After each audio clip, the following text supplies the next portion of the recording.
प्रिय छात्रों, आज के क्लास में हम आर्थिक शब्दावली का 7वां चैप्टर शुरू कर रहे हैं। इसमें भी कुछ आर्थिक शब्दावलियों को, इकोनॉमिक टर्मिनोलॉजी को देखेंगे। इसमें आज का पहला विषय हम लोग का है कि एंजिल का नियम। एंजिल का नियम क्या है ये देखते हैं। तो एंजिल के नियम में बताया ये गया है कि जो कम आय वाले उपभोक्ता हैं, जिनका आय बहुत कम है,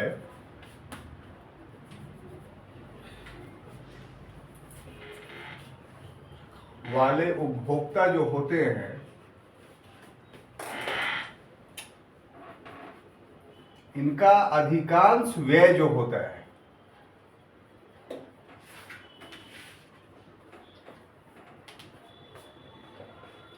अधिकांश जो खर्च ये करते हैं वो उपभोक्ता सामग्री पर होता है।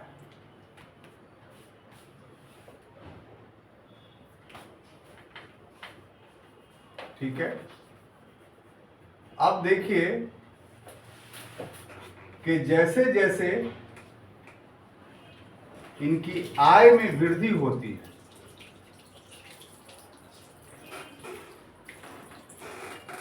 आय में वृद्धि होगी, वैसे वैसे आय का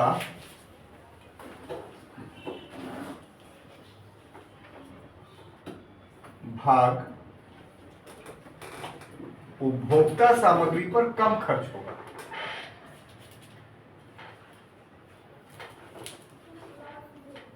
उपभोक्ता सामग्री पर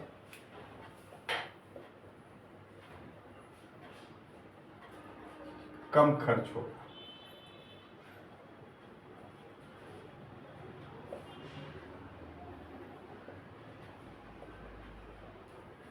तो इसका परिणाम क्या निकलेगा?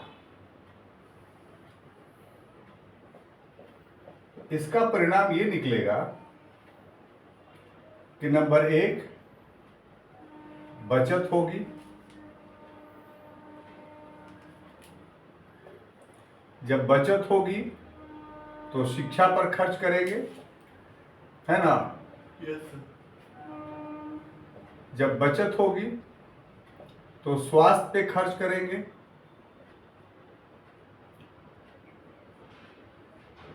जब बचत होगी तो मनोरंजन पर खर्च करेंगे।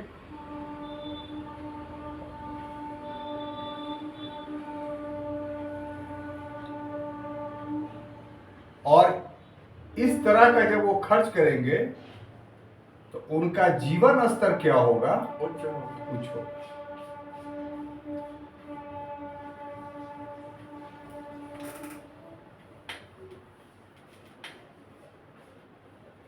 और ऐसे लोग विकास करेंगे।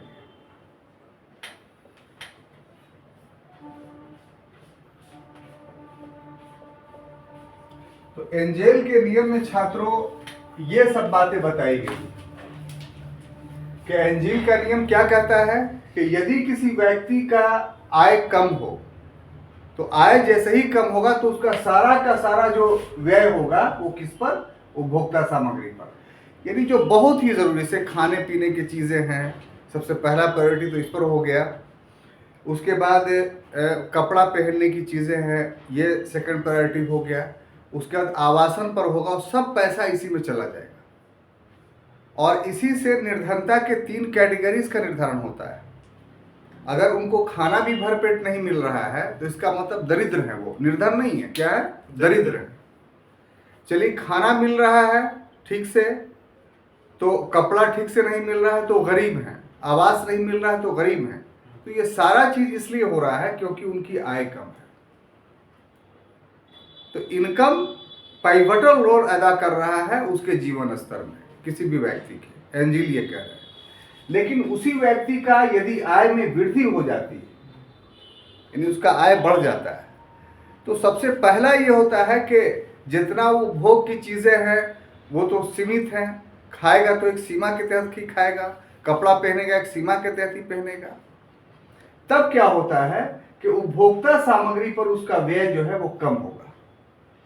जब उपभोक्ता सामग्री पर व्यय कम होगा तब उसके परिणाम क्या निकलेंगे कि उसकी बचत होगी, आय में वृद्धि होगी। जब बचत होगी तो व्यक्ति शिक्षा पे खर्च करेगा, स्वास्थ्य पे खर्च करेगा, मनोरंजन पर खर्च करेगा। मनोरंजन भी सर्वांगीण विकास के लिए जरूरी है। अगर मनोरंजन आप नहीं करते हैं तो बाकी जितनी चीजें हैं उसका लाभ आप नहीं ले पाएंगे। तो ऐसी परिस्थिति में क्या होगा कि उसके जीवन स्तर में वृद्धि होगी और वो एक विकसित मानव कहलाएगा। जब मानव विकसित कहलाएगा तो फिर देश भी विकसित होगा। तो एंजील का नियम एक ऐसा नियम है जो विकास के आधारभूत लक्षणों को बताता है। और विकास का आधारभूत लक्षण यह है कि विकास करने के लिए आपको संक्षेप में बचत करना होगा। और बचत कैसे होगा? तो बचत जो आपकी मूलभूत आय है जिससे उपभोक्ता सामग्री की पूर्ति हो रही है उसमें काट करके आप बचत नहीं कर सकते हैं, बल्कि आपको इंजील कहता है कि आय में वृद्धि करनी होगी। जो आपका मूलभूत आय है जिसमें आप प्राथमिक वस्तुओं का प्रयोग कर रहे थे तो उससे आपका विकास नहीं होगा, बल्कि अपने आय में जब वृद्धि करेंगे तो आय जब बढ़ जाएगा तो उससे होगा कि आपका जो मूलभूत सामग्रियों पर यानी उपभोक्ता वस्तुओं पर जो खर्च है वो आय बढ़ने के तुलना में खर्च कम हो जाएगा। जैसे एग्जाम्पल के तौर पर लीजिए कि आपकी आय 100 रुपया पर डे है। 100 रुपया पर डे तो 90 रुपया आप खाने पे खर्च कर रहे हैं, कपड़े पे खर्च कर रहे हैं या आवासन पे खर्च कर रहे हैं। 10 रुपया बच रहा है आपको, या 100 का 100 खर्च कर दे रहे हैं। तो इसका मतलब कि आपकी जो कम आय है उसका अधिकांश भाग यानी 100% या 90% खर्च किस पर हो रहा है? उपभोक्ता सामग्री। लेकिन आपकी आय अगर 200 रुपया हो जाती है तो उपभोक्ता सामग्री पर वही व्यय होगा, लेकिन 200 की तुलना में कम व्यय हुआ, 50% व्यय हुआ। बस में अगर 300 हो गया तो आपका 35% व्यय हो गया। तो ऐसी परिस्थिति में बचत होगी। क्या होगी? परिणाम बचत होगी। और बचत होगी तो उस बचत का इस्तेमाल आप कहाँ करेंगे? तो शिक्षा पर करेंगे, स्वास्थ्य पर करेंगे, मनोरंजन पर करेंगे। और जैसे ही ये काम करते हैं वैसे आपका जीवन स्तर ऊंचा हो जाता है। तो इंजील का नियम संक्षेप में ये कहता है कि आपको अपने अगर जीवन स्तर को ऊंचा करना है, विकास करना है, तो आपको अपने आय में वृद्धि करनी होगी, आय में कटौती नहीं करनी होगी। क्लियर? अब दूसरा है गिफिन वस्तुएं। दूसरा क्या है? गिफिन वस्तु।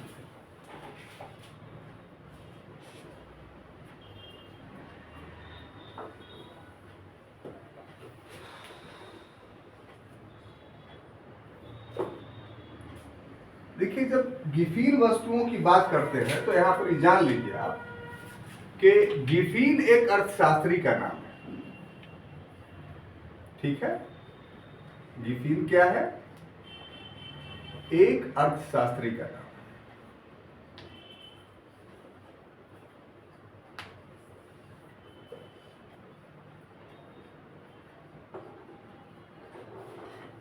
ठीक है?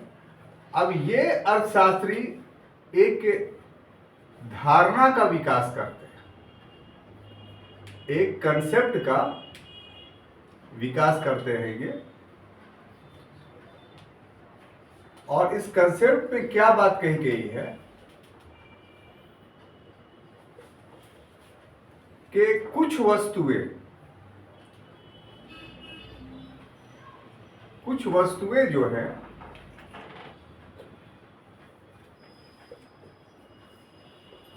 मांग के नियम के विपरीत व्यवहार करते हैं। मांग का नियम यानी rule of demand, rule of demand के विपरीत व्यवहार करेंगे। अब हम लोग मांग का नियम है, तो मांग का नियम क्या है? तो मांग का नियम यह है या रूल ऑफ डिमांड यह है कि अगर मांग में वृद्धि होती है, मांग में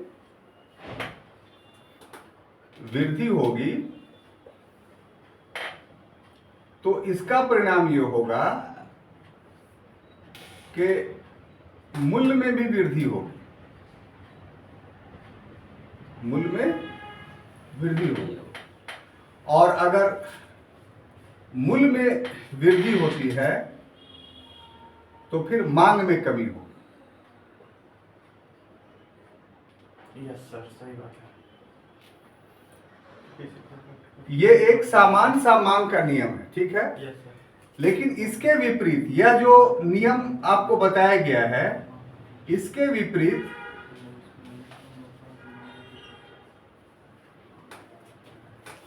जो कुछ वस्तुएं ऐसी हैं, कुछ वस्तुएं ऐसी होती हैं जिसमें अगर उसकी मांग बढ़ रही है, सॉरी, उसका मूल्य बढ़ रहा है, वस्तु का मूल्य बढ़ता है, तो मांग में कमी होनी चाहिए थी मांग के नियम के अनुसार, लेकिन मांग में भी बढ़ोतरी हो जाती है, मांग में वृद्धि होती है। ये डिपेंड करता है। अब इसमें एक उदाहरण हम लेंगे तो आपको समझ में आ जाएगा कि हम आलू का उदाहरण लेते हैं। किसका? आलू। आलू। तो इसमें क्या होता है कि ये दैनिक उपभोग की वस्तु है, दैनिक उपभोग की वस्तु। सर्फ हो गया। अब जैसे ही इसके मूल्य में वृद्धि होती है आलू में, तो क्या होगा कि लोग इस आलू को अधिक खरीदकर संचित करेंगे कि और बढ़ेगा तो हम कहां से लेंगे वो। Yes sir. तो ऐसी परिस्थिति में ये गिफिन वस्तुएं हो गई। गिफिन। इसको निकृष्ट माना जाता है अर्थशास्त्र। गिफिन वस्तु को क्या माना जाता है? निकृष्ट, यानी अच्छा नहीं है, ये लोगों की अर्थव्यवस्था में जो है वो सुधार नहीं करता है और उस पर बुरा प्रभाव डालता है। तो इसको समझते हैं गिफिन क्या है। तो गिफिन वास्तव में एक अर्थशास्त्री का नाम है। उन्होंने एक कंसेप्ट दिया, एक थ्योरीज दिया कि भाई मांग का जो नियम है बाजार में, अर्थव्यवस्था में, तो वो एक नियम के तहत चलता है। और नियम क्या है उसका कि अगर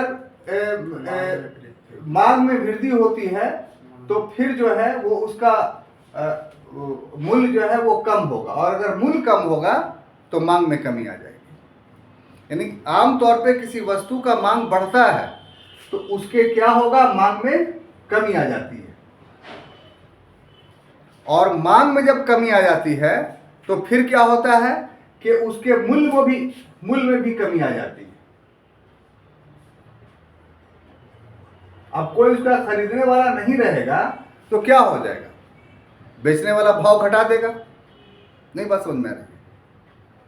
कोई वस्तु है, अगर उसके मांग में वृद्धि हो रही है, मांग बहुत बढ़ रहा है, उसका मूल्य नीचे है, तो उसका मूल्य नीचे है, और अगर मूल्य अगर उसका बढ़ रहा है तो उसकी मांग में कमी आएगी। ठीक है, दोनों एक दूसरे के विपरीत है।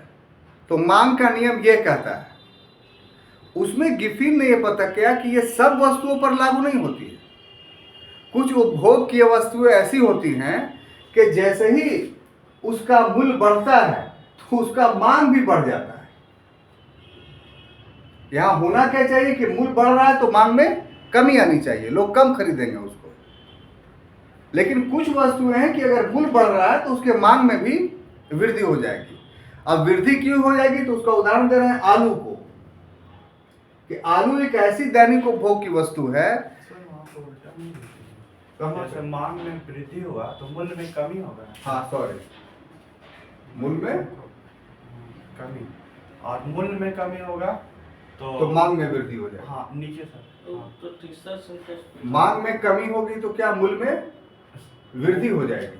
वहीं पे कर दीजिए सर, वो जो एरो देके दिए हैं उसको नहीं सर, हाँ बस कमी जो लिखा है ना उसको वृद्धि कर दीजिए। हाँ बस बस। अब हो गया ठीक? यस सर, हाँ। ठीक है, होता है लिखने में। तो उसका एग्जाम्पल्स आलू को आप लीजिए। आलू एक दैनिक उपभोग की वस्तु है। अब जैसे ही इसका जो है मूल्य में वृद्धि होगा तो लोगों पर यह प्रभाव पड़ेगा कि ये और वृद्धि हो सकता है, तो लोग उसको और परचेस करेंगे, अधिक खरीदेंगे। तो इस तरीके से ये मांग के नियम के तो विपरीत हो गया। तो ऐसा वस्तु गिफिन वस्तु कहलाता है, जिसके मांग में वृद्धि पर, जिसके मूल्य में वृद्धि पर मांग अधिक हो, वो सब की सब गिफिन वस्तु कहलाएगी। तो आमतौर पर निकृष्ट इसको माना जाता है क्योंकि ये अर्थव्यवस्था के विपरीत काम कर रहा है। तो हम लोग इसको अगर शुरू में पढ़ते हैं निकृष्ट की, हर निकृष्ट वस्तु जो है वो गिफिन वस्तुएं हैं, तो आपके दिमाग में बैठ जाता है कि सड़ी गली वस्तुओं के बारे में सर बात बोल रहे हैं कि सड़ी गली वस्तुएं। शाम में हम लोग बाजार जाते हैं तो जो सड़ा सब्जी रहता है तो उसको खरीद लेते हैं। तो ऐसा बात मत दिमाग में रखिए। दैनिक उपभोग की वस्तु। हाँ, जैसे डिटर्जेंट पाउडर ये सब। हाँ, क्लियर। अब आते हैं चौथी दुनिया। क्या चीज? चौथी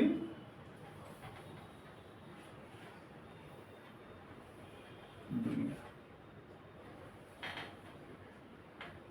यानी फोर्थ वर्ल्ड।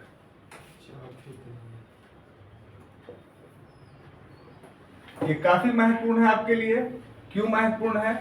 कि जब हम लोगों ने शुरुआत किया था इकोनॉमिक्स के क्लास का, उसमें हम लोगों ने दो शब्दों पर आपको जोर दिया था, एक विकासशील, एक विकसित, 3 शब्दों पे, और एक अल्प विकसित।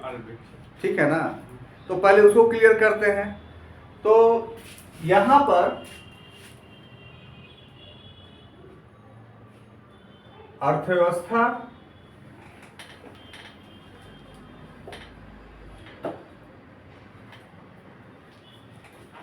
की गतिशीलता,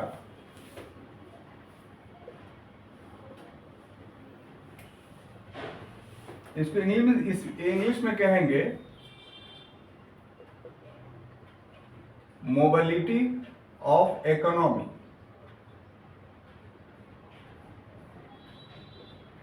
इसके आधार पर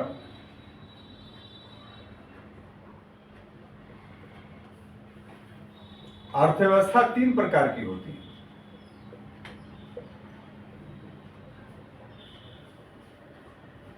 अर्थव्यवस्था कितनी प्रकार की होती है? 3 प्रकार। सिंपल है, सीक्वेंस में दिमाग में बैठा लीजिएगा, हमेशा के लिए याद हो जाएगा। 3 प्रकार की होती है। अब 3 प्रकार में कौन कौन पढ़े थे? सबसे पहले विकसित, विकासशील, ठीक है। इसको इंग्लिश में लोग क्या बोलेंगे? डेवलप। उसके बाद क्या था? विकासशील। इसको इंग्लिश में क्या बोलेंगे? बोलिए। Developing, yes. और उसके बाद तीसरा क्या था? अल्प विकसित। इसको इंग्लिश में क्या बोलेंगे? Very good. तो ये परिचय है कि आप पढ़िए, पूर्व में जो पढ़े हैं वो पूरा का पूरा याद है, ठीक है ना? अंडर डेवलप्ड, ठीक है। अब देखिए इसी को क्या बोलते हैं? प्रथम दुनिया। ये नया चीज आप अपने दिमाग में बैठा रहे हैं, ठीक है। और इसको क्या बोलते हैं? द्वितीय दुनिया, यानी सेकंड वर्ल्ड। और इसको क्या बोलते हैं? तृतीय दुनिया, यानी थर्ड वर्ल्ड। और इन सभी के विपरीत से हटकर एक चौथी दुनिया होती है।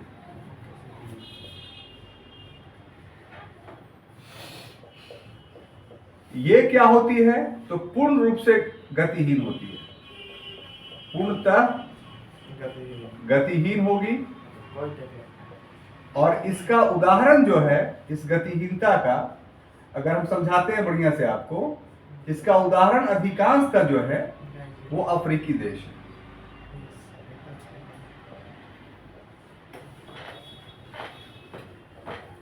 ठीक है, तो इसको एक्सप्लेन में लिया जाए और समझा जाए कि क्या होता है अच्छे ढंग से।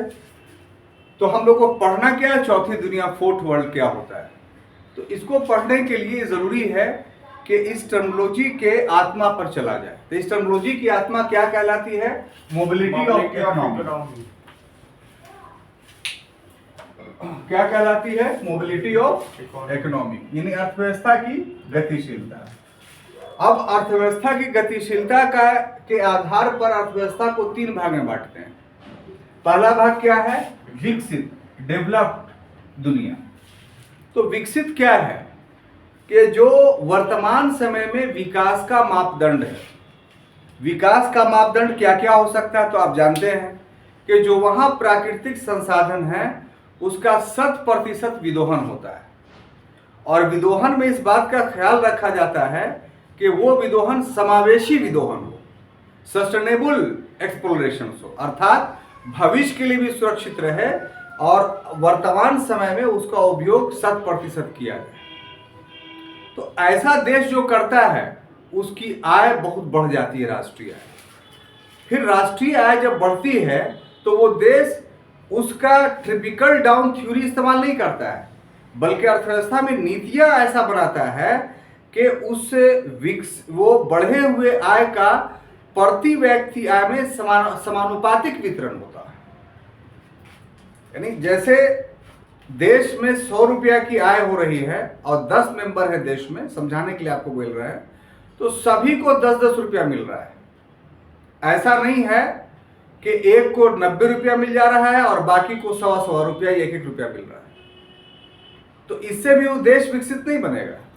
जो आय है राष्ट्रीय आय, उस राष्ट्रीय आय का समावेशी जो है वो वितरण हो रहा है। उसके बाद कि जो नवीन टेक्नोलॉजी है, जो विकास का चरमोत्कर्ष का प्रौद्योगिकी है, उन सबों का इस्तेमाल वो देश करता है, और इस तरीके से उस देश का जीवन स्तर काफी उच्च रहता है।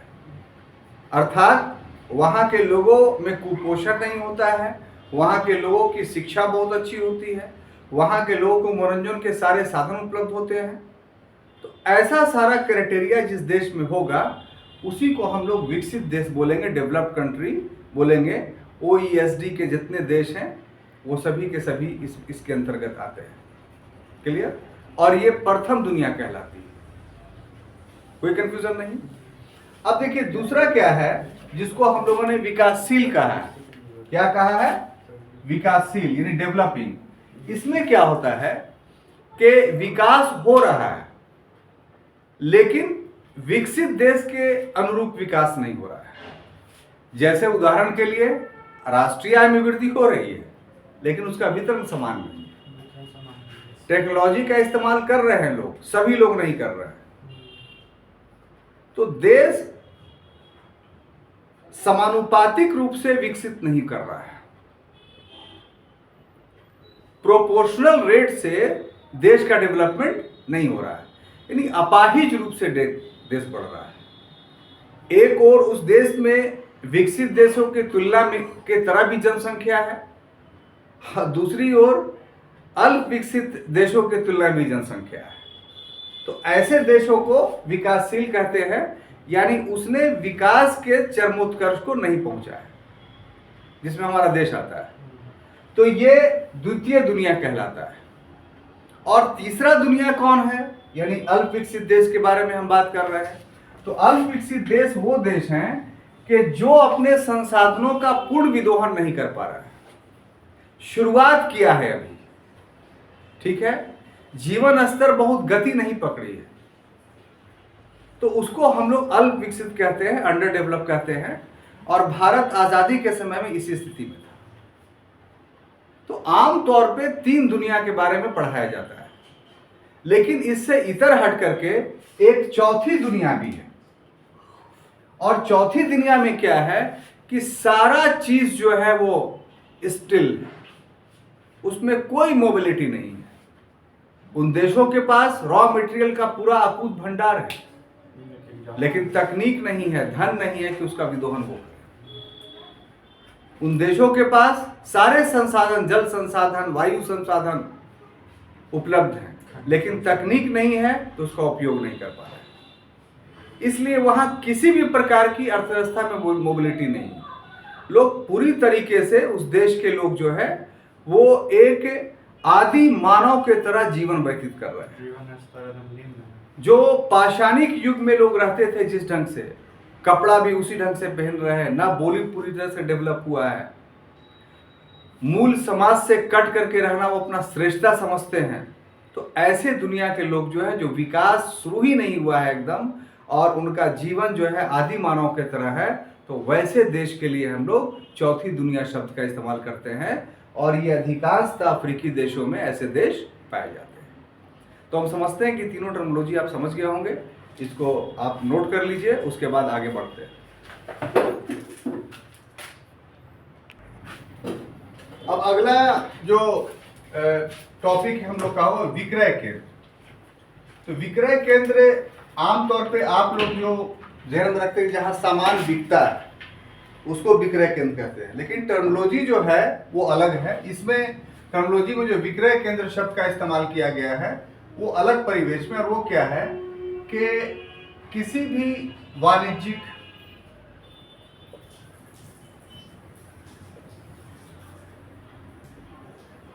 केंद्र में, कोई भी वाणिज्यिक केंद्र हो या दुकान हो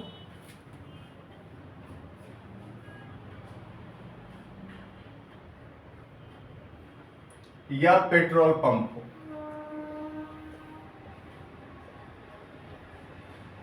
इसमें यदि आप कोई सामग्री खरीदते हैं,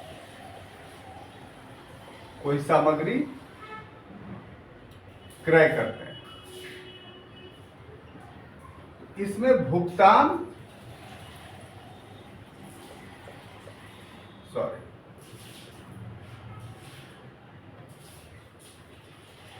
यदि डेबिट कार्ड से करते हैं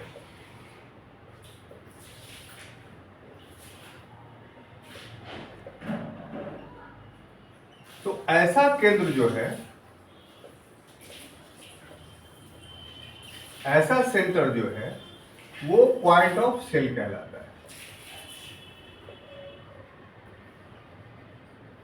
ठीक है, इसको समझते हैं कि पॉइंट ऑफ सेल या विक्रय केंद्र जो टर्मिनोलॉजी इस्तेमाल होगा, उसमें आपको समझने वाली बात है सिर्फ एक की डेबिट कार्ड।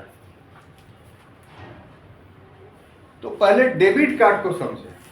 डेबिट कार्ड का मतलब क्या हुआ? क्रेडिट कार्ड और डेबिट कार्ड दो शब्द हैं। क्रेडिट कार्ड का अर्थ यह हुआ कि आपके पास जो कार्ड है उस कार्ड से भुगतान आप तभी कर सकते हैं जब आपके अकाउंट में राशि उपलब्ध हो। अगर आपके अकाउंट में राशि उपलब्ध नहीं है तो आप उस कार्ड से कोई भी प्रकार का भुगतान आप नहीं कर सकते हैं। डेबिट कार्ड, वो क्रेडिट कार्ड हो गया। और डेबिट कार्ड क्या हुआ कि आपके अकाउंट में पैसा नहीं भी है। उल्टा हम बोल रहे हैं। क्रेडिट कार्ड में अगर बैलेंस नहीं भी रहेगा तो आप खरीद सकते हैं, शॉपिंग कर सकते हैं, और डेबिट कार्ड में मतलब रहेगा तभी। अच्छा ठीक है, तो इसको उलट दीजिए आप। ठीक है, तो क्रेडिट कार्ड नहीं सर, सही है। बंद कीजिए। तो सॉरी, इसमें हम लोग थोड़ा मिस कर रहे थे, उसको फिर से सुधार लीजिए कि क्रेडिट कार्ड ऐसा होता है कि इसमें बैंक जिम्मा लेती है कि आपके अकाउंट में अगर पैसा नहीं भी हो तो आप भुगतान करेंगे, बैंक उसको दे देगी और फिर बैंक में आप जमा कर देंगे। लेकिन डेबिट कार्ड का मामला यह है कि आपके अकाउंट में पैसा रहना चाहिए, और जब पैसा रहेगा तो उसी से आप भुगतान करेंगे। तो जो सामान एटीएम का इस्तेमाल, एटीएम कार्ड का इस्तेमाल आप जो करते हैं वो सब का सब क्या होता है? क्रेडिट कार्ड होता है, डेबिट कार्ड होता है। तो डेबिट कार्ड के माध्यम से यदि आप किसी वाणिज्यिक केंद्र पे सामान खरीदते हैं या दुकान पर कोई सामान खरीदते हैं या पेट्रोल पंप पे आप सामान खरीदते हैं, तो ये जितने वाणिज्यिक केंद्र जहां ये सुविधा उपलब्ध है कि आप डेबिट कार्ड से सामान खरीद सकते हैं, वो सभी के सभी वाणिज्यिक केंद्र या दुकान या पेट्रोल पंप विक्रय केंद्र या पॉइंट ऑफ सेल के नाम से जाना जाएगा। संक्षेप में छात्रों, जिस जगह पर हम अपने डेबिट कार्ड के माध्यम से भुगतान करते हैं वो सभी के सभी विक्रय केंद्र जो है वो कैसे क्या कहलाएंगे? Point of sale. क्लियर? अब अगला जो हम लोग देखने जा रहे हैं वो है माइकर कोड। क्या चीज? माइकर कोड।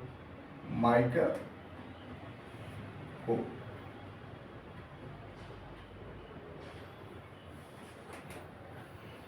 तो माइकर कोड क्या है कि ये सार शब्द है। सार शब्द का मतलब एब्रीविएशन।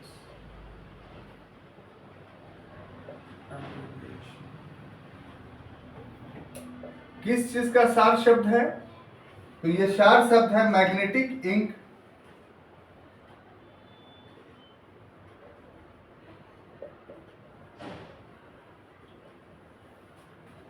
कैरेक्टर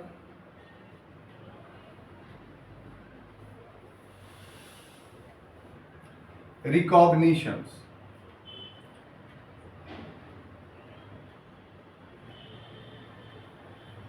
ये होता कहाँ है? तो ये बैंक के चेक में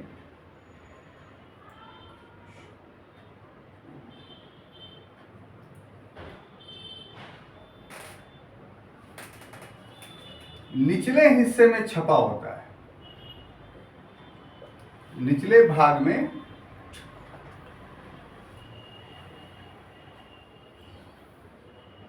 छपा होता है। और क्या छपा होता है इसमें? तो कुल 9 अंक होते हैं इसमें। कितने अंक होते हैं? 9 अंक। इन 9 अंकों में जो पहला का 3 अंक होता है, प्रथम 3 अंक, वो बैंक शाखा के शहर का नाम होता है। शाखा कोड। कि ये बैंक किस शहर में है। ठीक है। Yes sir. दूसरा जो द्वितीय 3 अंक है,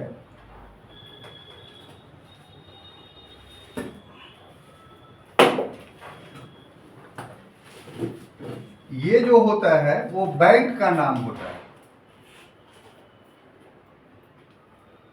बैंक का नाम होगा। और जो अंतिम 3 अंक है,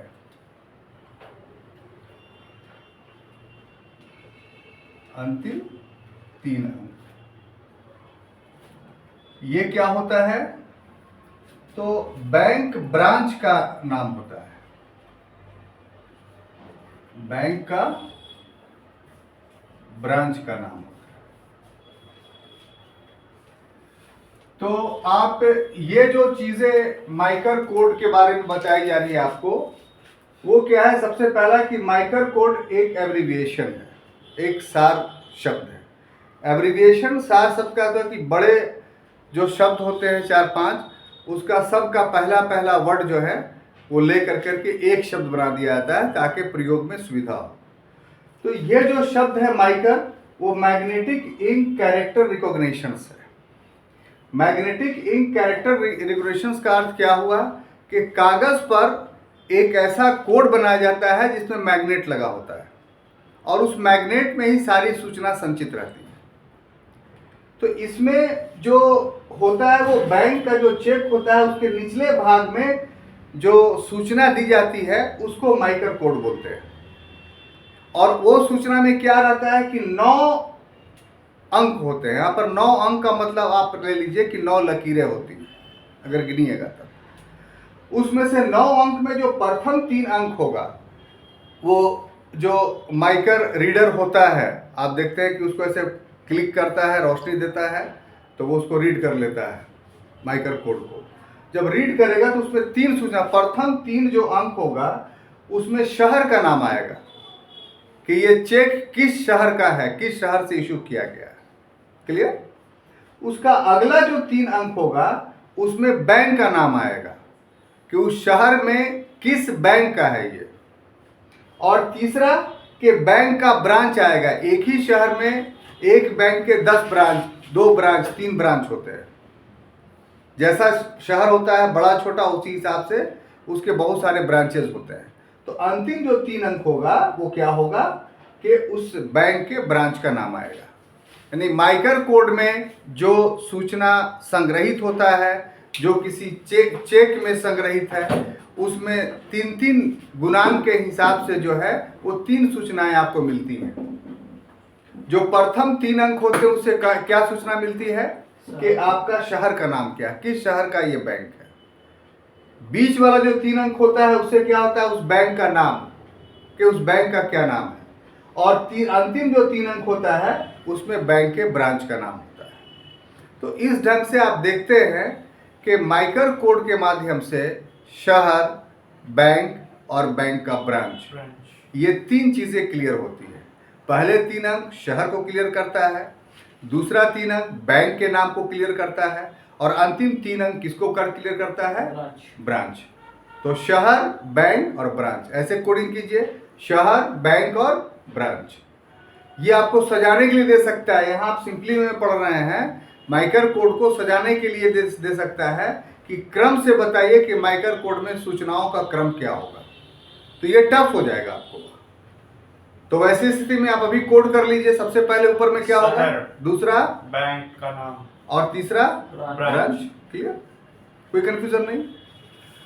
अब देखिए अगला जो है IFC कोड। छठा क्या है, IFSC कोड।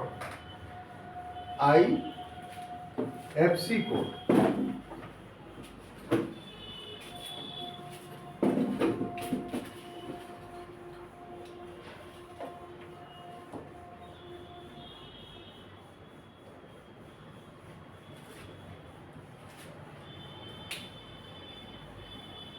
IFSC कर दीजिए। नहीं, IFSC होता है, IFSC।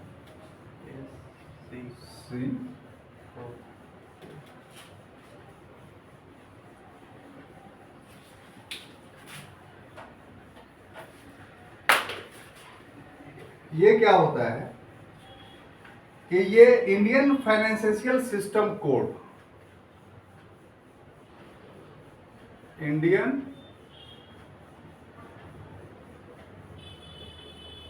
Financial system code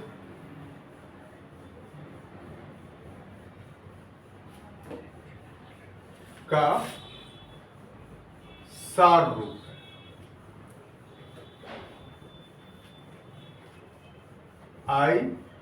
IFSC है ना, ये बोलते हैं। ये IFSC क्या होता है कि 11 अंक इसमें होते हैं, और ये भी चेक के नीचे में लिखा रहता है।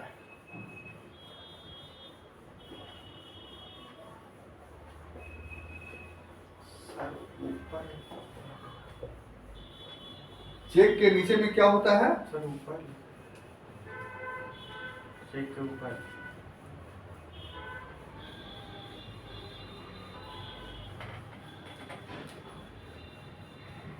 ऊपर में दर्ज रहता है। ठीक है। अब इसमें क्या होता है, ये 4 अंकों में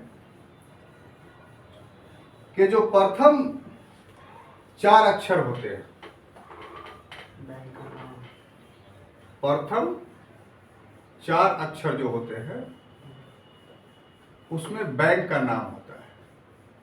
बैंक का नाम सर। ठीक है। उसके बाद मध्य में एक शून्य होता है जिसका कोई अर्थ नहीं होता है, और उसके बाद अंतिम में 6 अंक होते हैं। अंतिम में क्या होंगे? 6 अंक। 6 अक्षर। इसमें क्या होता है? शहर का। तो बैंक ब्रांच का विवरण होता है। बैंक ब्रांच का पूरा विवरण होता है। कौन से शहर में है, क्या? हाँ।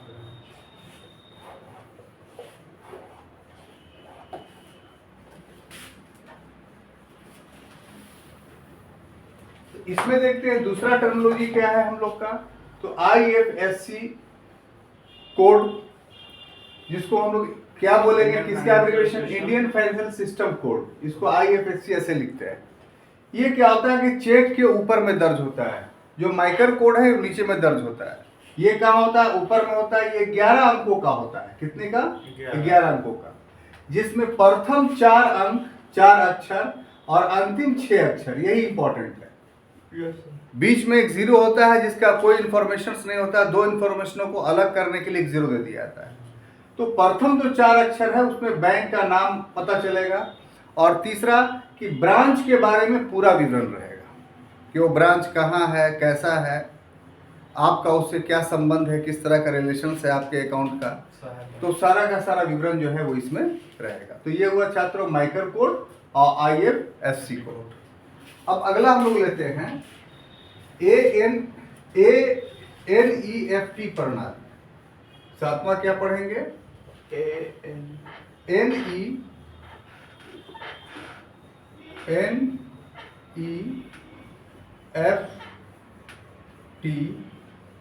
प्रणाली।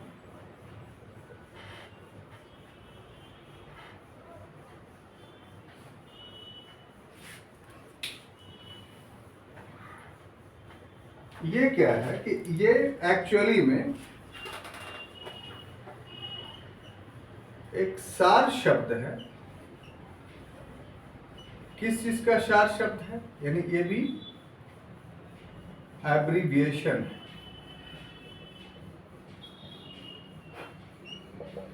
किसका एब्रीविएशन है? तो ये एब्रीविएशन है नेशनल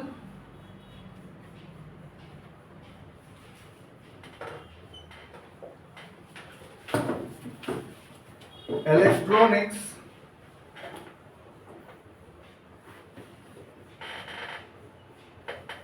फंड ट्रांसफर। इसके माध्यम से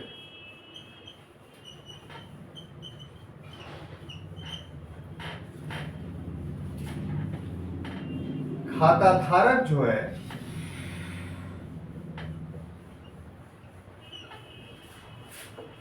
1 लाख से कम की धनराशि, 1 लाख से कम की धनराशि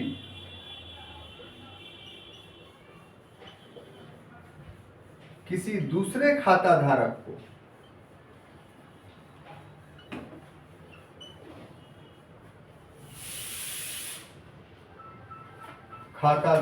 को हस्तांतरित कर सकता है। हस्तांतरित कर सकता है। तो इंटरनेट का जब से विकास हुआ है तब से बैंकों में नई नई सुविधाएं आई। उसमें एक सुविधा क्या है कि NEFT प्रणाली। NEFT प्रणाली क्या है साहब? तो नेशनल इलेक्ट्रॉनिक फंड ट्रांसफर। हमको अभी इसके पूर्व पैसा अगर किसी को देना होता था तो चेक के माध्यम से दे सकते थे, हार्ड कैश के माध्यम से दे सकते थे। चेक के माध्यम से तो जाके उसको भंजाना पड़ता था उसको। तो इस कमी को दूर करने के लिए छोटा लेन देन अगर है तो उसके लिए बैंकिंग व्यवस्था में नेट के माध्यम से NEFT प्रणाली यानी नेशनल इलेक्ट्रॉनिक फंड ट्रांसफर का व्यवस्था किया गया। इसमें नेशनल शब्द इस बात को इंगित करता है कि यह सुविधा देश के अंदर ही उपलब्ध है। देश के बाहर में अगर फंड ट्रांसफर करना चाहेंगे तो ये सुविधा नहीं है। लेकिन इस माध्यम से जो खाता धारक है किसी दूसरे खाता धारक को फौरन इमीडिएट 1 लाख रुपए के अंदर अपने खाता से उसके खाता में मनी ट्रांसफर कर सकता है। तो अभी आप क्या देख रहे हैं कि जितना भी आप बिल पेमेंट कर रहे हैं किसी भी चीज़ का, तो वो सब इसी प्रणाली के तहत, NEFT प्रणाली के तहत आप करते हैं, है ना। अब इसी से जुड़ा हुआ अगला जो टॉपिक है वो इससे हट करके है। वो क्या है? RTGS प्रणाली। RTGS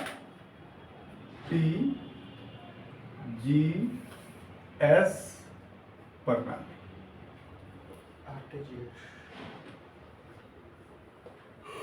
तो ये भी एक क्या है साहब? तो सार संक्षेप है, सार शब्द है, एब्रिविएशन है। ये भी क्या है? सार शब्द है।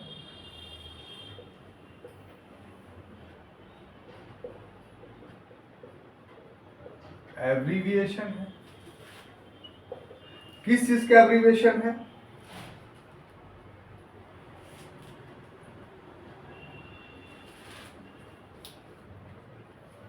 Real time gross settlement. Real time gross settlement. इसके अधीन क्या होता है कि 1 लाख रुपया से अधिक, 1 लाख रुपये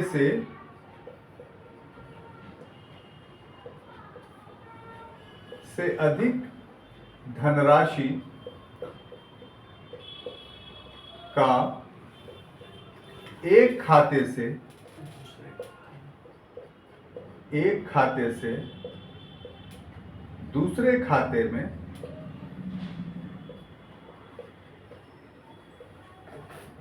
हस्तांतरण होता है।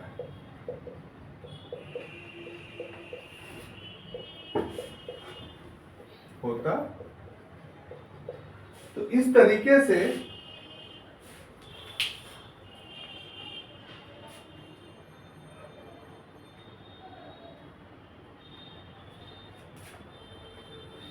हम लोग देखते हैं कि NEFT प्रणाली में 1 लाख रुपए से कम और RTGS प्रणाली में 1 लाख रुपए से अधिक धन का हस्तांतरण होता है, जिसको हम लोग क्या बोलते हैं? Real time gross settlement. ठीक है। ये भी एक नेट से जुड़ा हुआ सर्विसेज है जो ग्राहकों को प्रदान किया जाता है। अब अंतिम जो है 9वां आज के क्लास का, वो ECS प्रणाली। ECS प्रणाली। हाँ, ECS प्रणाली क्या है छात्रों? तो electronic clearing system. Electronic clearing system का ये एब्रिविएशन है।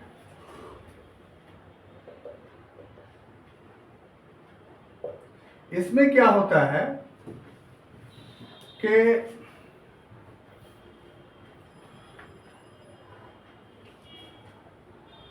किसी संस्था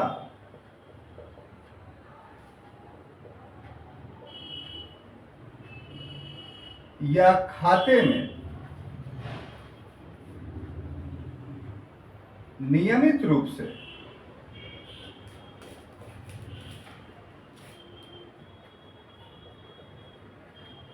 निश्चित राशि का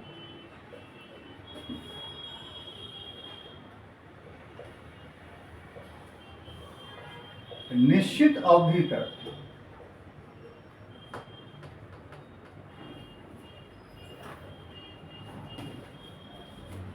हस्तांतरण।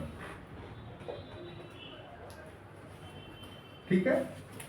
अगर आप अपने खाते को ECS प्रणाली में डाल देते हैं, मतलब इलेक्ट्रॉनिक क्लियरिंग सिस्टम्स में, तो जिस संस्था के लिए आपने डाला है अपने अकाउंट को, और जितनी राशि के लिए डाला है और जितनी अवधि के लिए डाला है, तो बैंक बिना आपसे अनुमति लिए हुए उतनी अवधि तक उतनी राशि को वो हर समय जो है वो ट्रांसफर उतना मनी करता रहेगा। जैसे उदाहरण के लिए आपने कोई कार खरीदा और लोन लिया आपने, ठीक है, तो उसका ईएमआई तय होगा। तो आप एक तरीका ये है कि आप हर महीने या जो उसकी अवधि है 3 महीने पर या 1 महीने पे वो आप उसका ईएमआई जमा करते हैं। ऐसा आपको संभावना लगता है कि आप भूल सकते हैं, जिसके वजह से आपका ईएमआई नहीं आप जमा किए, 3 महीने तक नहीं जमा किए, तो वो एनपीए हो जाएगा। एनपीए हो जाएगा तो आपका पर सर्टिफिकेट केस हो जाएगा, ये सबका डर है। तो आप इससे मुक्त होना चाहते हैं तो आप अपने अकाउंट को उस संस्था के नाम जो है वो इलेक्ट्रॉनिक क्लियरिंग सिस्टम में डाल दीजिएगा। तो क्या हो जाएगा, को हर महीने उतना राशि काट करके बैंक ऑटोमेटिकली उसके खाता में डाल देगा। तो इससे आप मुक्त रहिएगा अपना ईएमआई जमा करने के लिए। तो भूल चूक लेनी देनी के आधार पर कोई समस्या में आप ना पड़ जाएं, उसके लिए ये नवीन जो व्यवस्था है नेट का, उसमें इलेक्ट्रॉनिक क्लियर सिस्टम ECS प्रणाली को लागू किया गया है। तो हम समझते हैं कि आज की क्लास में जितना हम लोगों ने पढ़ा समझा उसको आप समझ गए होंगे। अगले क्लास में फिर नई टर्मिनोलॉजी के साथ, आर्थिक शब्दावली के साथ हम उपस्थित होंगे। तब तक के लिए धन्यवाद।